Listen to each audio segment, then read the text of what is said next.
ذی الحج کے چاند نظر آنے کے بعد یہ سنت ہے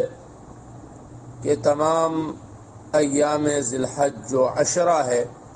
اس میں چلتے پھرتے ہم تکبیرات تشریق کو پڑھیں۔ صحابہ سے ثابت ہے کہ وہ بازاروں میں نکل کر اونچی آواز سے پڑھا کرتے تھے، اور پھر 9 ذی الحج کی فجر سے لے کر 13 تاریخ کی عصر تک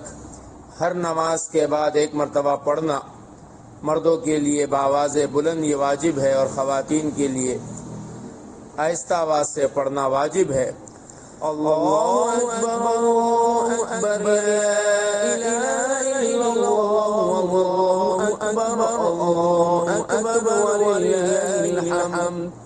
اللہ اکبر لا الہ الا اللہ اکبر اللہ اکبر وللہ الحمد اللہ اکبر اکبر لا اکبر اللہ اکبر وللہ الحمد۔